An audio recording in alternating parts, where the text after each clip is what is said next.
INFJs don't vanish because they stop caring. They disappear because they've cared too much for too long. Their silence isn't random, and their absence isn't passive. It's a quiet declaration that something inside them has reached its limit. When an INFJ disappears, it's not about escape, it's about self-preservation. They retreat to rebuild the parts of themselves the world kept taking without giving back. Behind that sudden quiet is a mind that's been analyzing every word, every shift, every unspoken tension. They've seen the pattern forming long before you notice the distance. And when the moment comes, they don't argue, they don't announce, they simply leave. Because for an INFJ, closure doesn't come from confrontation, it comes from peace. This video isn't about the mystery of their vanishing act. It's about the emotional storm that drives it. About the moment an INFJ chooses themselves over explanation, silence over chaos, and inner truth over external validation. Subscribe to Brainy for more deep dives into INFJ psychology, emotional intelligence, and the hidden patterns of the mind. And tell me in the comments, do you disappear when you feel misunderstood, or do you stay and try to fix what's already broken? The overstimulation point. For the INFJ, disappearance rarely begins with anger. It begins with overload. It's not one event that pushes them away. It's the accumulation of 1,000 subtle cuts. Every conversation that demanded empathy, every moment they had to read the room, every time they carried someone else's emotion as if it were their own. It all builds up like static inside their mind. To others, they seem calm, composed, maybe even fine. But inside, their nervous system is screaming for silence. Their thoughts spin faster than they can catch them, analyzing, overanalyzing, and trying to make sense of a world that doesn't stop asking for more. They reach a point where even kindness feels like a task. Their sensitivity, once a gift, becomes a trap, a mirror reflecting too much of everyone else and not enough of themselves. They start to notice that they're nodding through conversations they don't have the energy to feel, giving advice they no longer believe in, pretending to care because that's what people expect of them. And that's the moment it starts. The quiet fading. They don't announce it. They don't explain. They simply begin to withdraw. This isn't rejection, it's recovery. Their mind begins to crave emptiness. No noise, no questions, no roles to play. The INFJ's world becomes internal again, a place where they can hear their own thoughts without interference. They'll scroll less, reply slower, and speak softer. The people around them might assume they're being distant or moody, but the truth is, they're detoxing from overstimulation, from a world that takes from their emotional energy faster than it can replenish it. When they reach the overstimulation point, their silence isn't cold, it's sacred. It's the only place where they can breathe without expectation, and though the outside world may miss them, inside that silence, the INFJ is finally coming home, rebuilding clarity, untangling emotions, and remembering who they are beneath all the noise. Because for an INFJ, disappearing isn't an act of rejection, it's an act of preservation. It's their way of saying, I can't pour into anyone right now, I need to return to myself. And when they do, they don't come back weaker, they come back quieter, clearer, and far more powerful than before. The quiet audit. When an INFJ starts pulling back, they don't vanish immediately. First comes the quiet audit. It's subtle, invisible, and impossible to detect unless you know what to look for. They begin to replay every interaction in their mind, like scenes from a film, studying tone, energy, and intention, every moment of dismissal, every time they felt unheard, every subtle manipulation they brushed aside. It all returns in crystal clarity. To most people, the INFJ's silence looks calm, but behind that stillness is an intense internal analysis, a truth-gathering process where they're finally allowing themselves to see what they've been avoiding. This audit isn't about blame, it's about clarity. INFJs have an almost forensic ability to decode behavior, but they rarely turn that gift inward until they're emotionally spent. When they do, the world starts to make too much sense. They see who values them and who only values their usefulness. They see patterns, how certain people always reach out when they need comfort but disappear when the INFJ needs the same. They remember the times they laughed to keep peace, agreed to keep love, and tolerated things that quietly broke them. And as these realizations surface, something inside shifts. The emotional fog lifts, and the INFJ begins to detach, not from love, but from illusion. The people who once seemed indispensable start feeling energetically heavy. The conversations that used to bring warmth now feel hollow. They don't lash out or explain, they just observe. And once they've seen the truth, they can't unsee it. The quiet audit is their emotional awakening, a silent recalibration of trust, loyalty, and energy. It's not dramatic, but it's irreversible. After this phase, they'll no longer give the same access to people who drained them. Their empathy becomes more precise, their time more guarded, their presence more intentional. To others, it may seem like the INFJ just changed, but in reality, they simply stopped ignoring what was always there. The audit ends not with a confrontation, but with a quiet decision: I deserve reciprocity. And when they finally disappear, it's not confusion driving them, it's certainty. They've seen enough, felt enough, and learned enough to walk away in peace, even if no one understands why. The moment of internal collapse. There's a moment inside every INFJ that no one ever sees, the quiet collapse behind their calm expression. But it doesn't happen suddenly, it builds slowly, like a bridge taking on too much weight until it finally cracks. For weeks, maybe months, they've been absorbing tension, trying to mediate, over-explaining, and holding emotional space for everyone else. They've smiled through exhaustion and reasoned through chaos, convincing themselves that if they just try a little harder, things will make sense again. But then one ordinary day, something small, a careless word, a dismissive look, a broken promise, becomes the final straw. Not because it's big, but because it lands on a soul that's already bruised. When that moment comes, the INFJ shuts down internally before anyone realizes it. Conversations blur, their usual empathy turns into numb observation. It's not bitterness, it's burnout. Their emotional system, finely tuned to feel everything, finally says enough. They can no longer translate the world's chaos into understanding. They can no longer fix, interpret, or carry. They stop responding, not out of malice, but out of survival.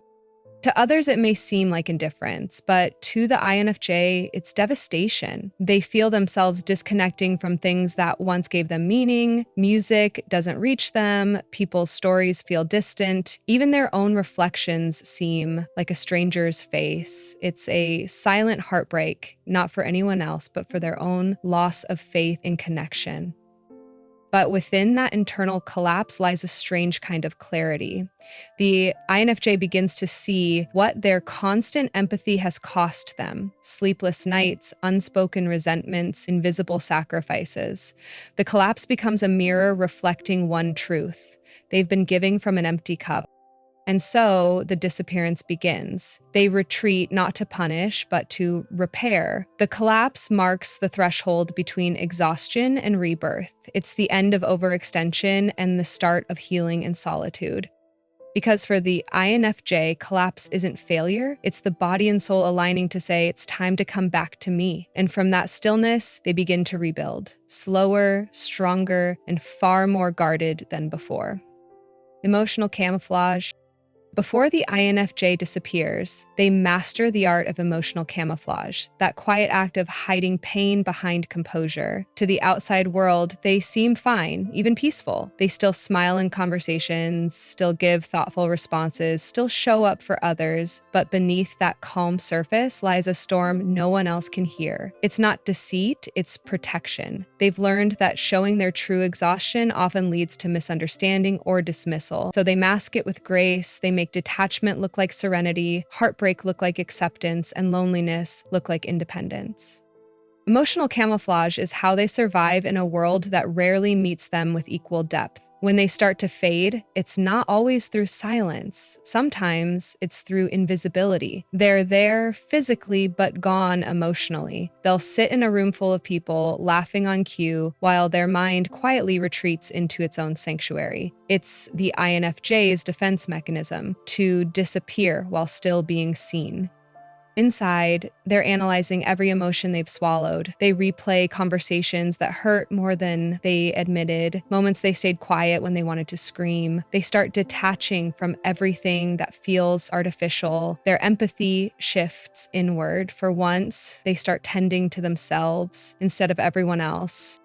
But what most people never realize is that this camouflage isn't coldness. It's exhaustion dressed as composure. The INFJ doesn't want to burden anyone with their depth. They've learned that vulnerability in the wrong environment can become ammunition. So they hide their truth until they can find safety within themselves again. This phase is delicate. It's where the INFJ begins to drift. They stop seeking understanding, stop expecting reciprocity. They're not angry, they're just done trying to be emotionally fluent in a language no one else seems to speak. Eventually, that camouflage becomes their exit strategy. They slip out of relationships, conversations, and obligations without causing waves. People often realize they're gone only after the silence sets in.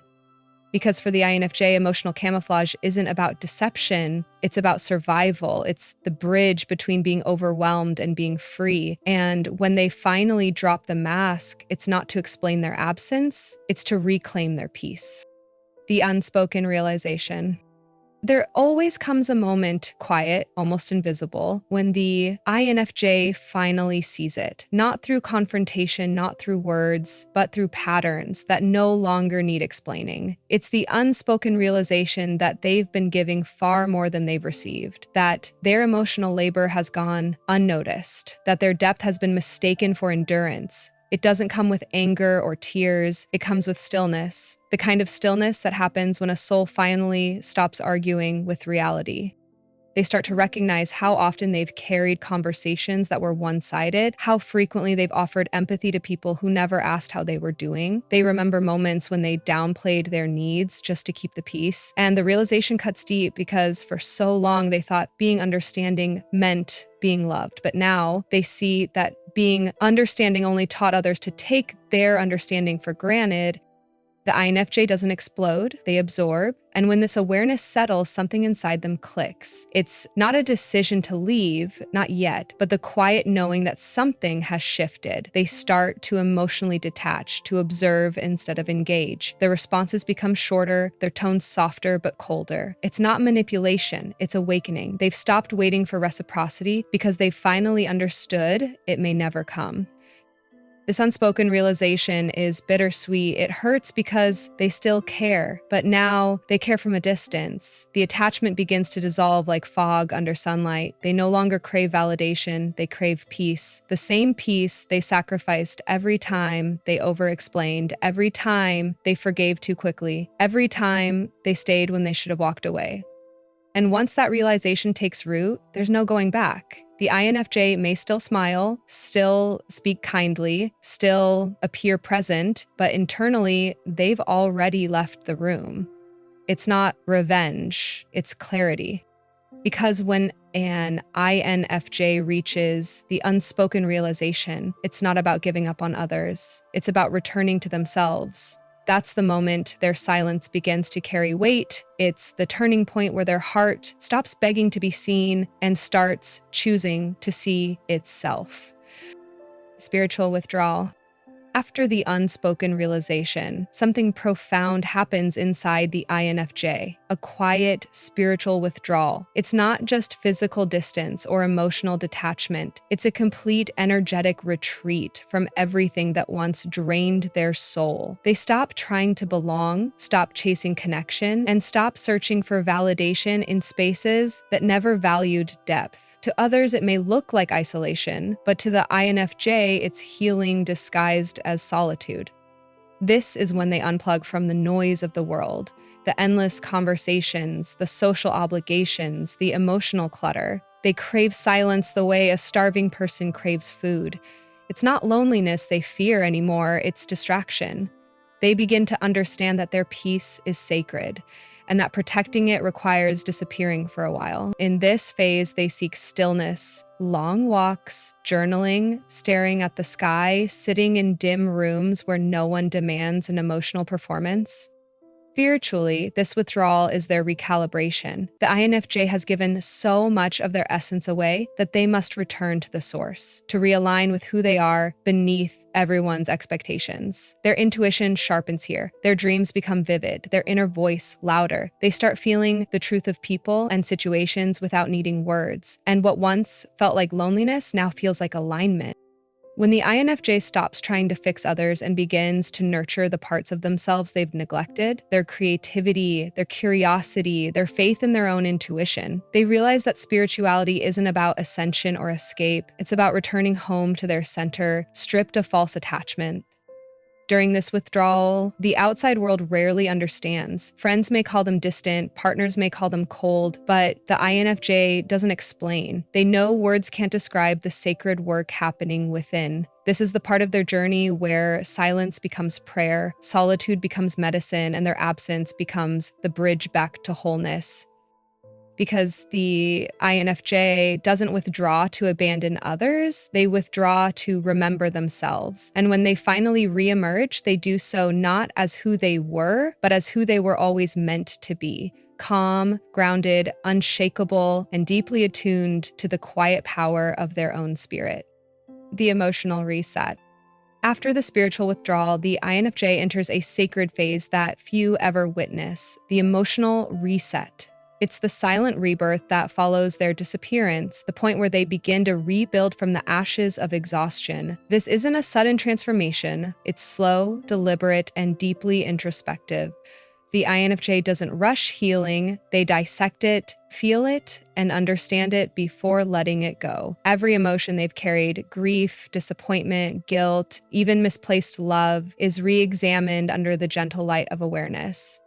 During this time, they strip life down to its essence. They stop chasing people who don't reciprocate. They stop explaining their sensitivity to those who call it weakness. Instead, they focus on rebuilding inner stability piece by piece. The INFJ realizes they've been running on emotional autopilot for too long, always tending to everyone else's storms. Now, they begin tending to their own. They rediscover things that bring quiet joy, reading in silence, long drives with no destination, or simply existing without performing. It's not self-indulgence, it's self-restoration.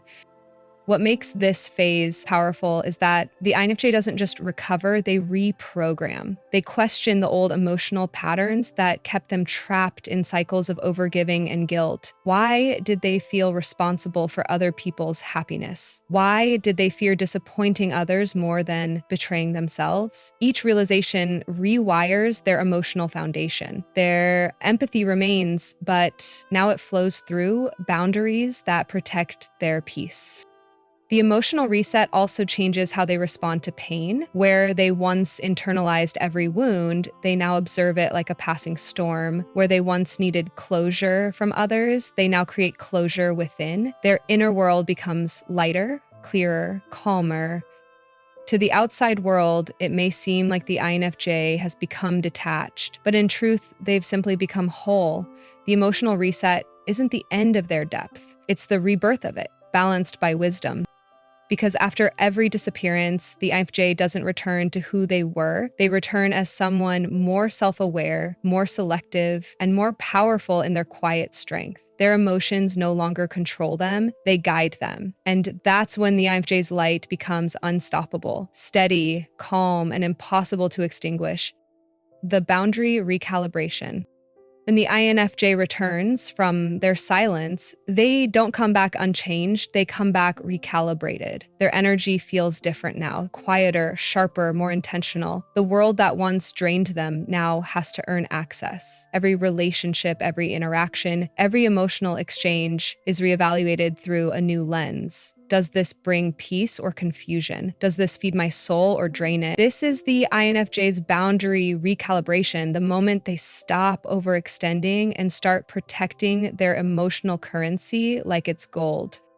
Before this point, they gave endlessly. Empathy without limits, patience without pause, understanding without rest. They believed love meant self-sacrifice. But after disappearing and finding clarity, they finally understand that boundaries are not walls, they're filters. The INFJ realizes they can't save everyone, nor should they try. They start saying no calmly, unapologetically. They stop feeling guilty for needing rest, for wanting distance, for protecting their peace. Their empathy becomes mature, discerning, and no longer rooted in obligation.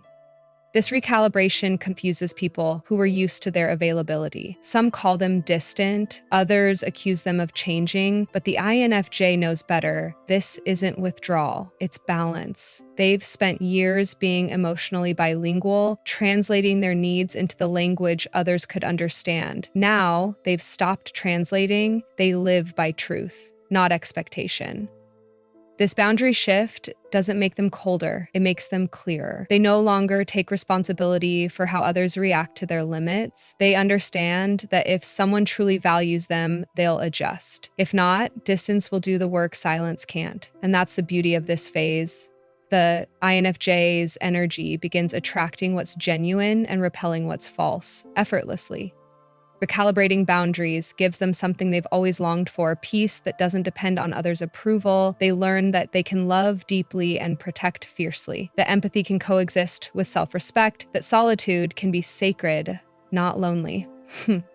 Because the INFJ's disappearance was never about escape, it was preparation. When they return, they're not the same listener, healer, or giver they once were. They're stronger, wiser, and far more grounded. And now, instead of bending to fit into others' worlds, they invite only those who can walk gently through theirs. The subtle return. When the INFJ finally begins to reappear, it doesn't happen with noise, fanfare, or long explanations. It's subtle, almost imperceptible. Their return feels like a soft breeze after a long storm, calm, grounded, and deliberate. They don't announce that they've healed or explain where they've been. They simply start existing again, but differently. You can feel the shift before you hear it. In the way they speak fewer words, but each one carries more meaning. In the way they listen without losing themselves in your story. The subtle return isn't about going back to old dynamics, it's about re-entering the world on new terms. The INFJ has spent enough time in silence to understand what drains them and what nourishes them. They no longer seek to fit in, they seek to align. They re-engage with people who feel authentic, not performative. They work quietly, love gently, and protect fiercely. Their energy has changed, steadier, clearer, lighter. During this phase, they don't rush connection. They test it slowly, like dipping a toe into cold water. They've learned that not everyone deserves access to their inner world. So now, every word they share, every moment they give comes from choice, not obligation. The INFJ's presence feels more intentional, almost sacred. They've outgrown the need to be understood by everyone and instead focus on being understood by themselves. Those who once took their energy for granted may find the new version of them distant, but that distance is simply the space where peace now lives. They no longer over-explain or overextend. They observe, respond, and move on gracefully. The subtle return is not about proving growth, it's about embodying it. And when they finally smile again, it's not the same kind of smile. It's softer, freer, a reflection of someone who's met their own darkness and learned how to build light from it. Because the INFJ doesn't return as who they were before disappearing. They return wiser, lighter, and no longer seeking validation. The subtle return marks the moment they stop surviving for others and start living for themselves. And though they'll never say it aloud, their new silence speaks louder than any words ever could. The new rule. After everything, the withdrawal, the silence, the reset, the INFJ emerges with a new rule carved quietly into their soul. Access must be earned. It's not born from bitterness, but from wisdom. They've seen what happens when love is given freely to those who only know how to take. They've lived through the emotional debt of one-sided connections, and they've learned that peace is far more precious than people who don't protect it. This new rule becomes their compass, simple, sacred, and non-negotiable. The INFJ no longer lets guilt dictate their boundaries. They no longer stay just because they care. They no longer explain themselves to be understood. Their time, energy, and empathy, once poured into everyone without question, are now given with intention. They understand that not everyone deserves their inner world, and that withholding access isn't cruelty, it's self-respect. This rule changes everything. It transforms how they love, how they listen, and how they exist. Their empathy is still deep, but now it's channeled. Their kindness is still present, but now it's discerning. They can see the difference between those who want connection and those who crave control. And rather than confronting or correcting, they simply step back. The INFJ's silence becomes their boundary. Their absence becomes their answer. People may say they've become cold, but they're simply protecting what they nearly lost: their peace, their purpose, their center. This new rule is what keeps them balanced in a world that constantly asks for more than it gives. They've learned that love without limits destroys, and that empathy without discernment invites chaos. So now they give differently. Their presence feels rarer, but infinitely more meaningful. They speak only when it matters, give only when it's received with gratitude, and love only where it's safe to bloom. And in this new way of living, the INFJ finally feels something they'd forgotten existed: freedom. Because this rule isn't about isolation, it's about preservation. It's the quiet promise they make to themselves after disappearing and returning stronger. Never again will I betray my peace to keep someone else comfortable. And from that moment on, every step they take, every silence they hold, and every boundary they draw carries the calm authority of someone who has finally mastered the art of being whole. When an INFJ disappears, it isn't an ending, it's a realignment. They don't vanish to punish anyone. They vanish to protect the parts of themselves the world kept borrowing without asking. And when they return, it's never as the same person. Their silence becomes sharper, their peace more deliberate, and their empathy far more selective. They've learned that disappearance isn't weakness, it's wisdom. It's the art of choosing self-respect over explanation and inner balance over outer approval. If this story resonated with you, remember, solitude doesn't mean you're broken. It means you're healing in private. You're learning to value your presence as much as you valued others. Subscribe to Brainy One for more deep explorations into INFJ psychology, emotional depth, and the quiet strength behind silence.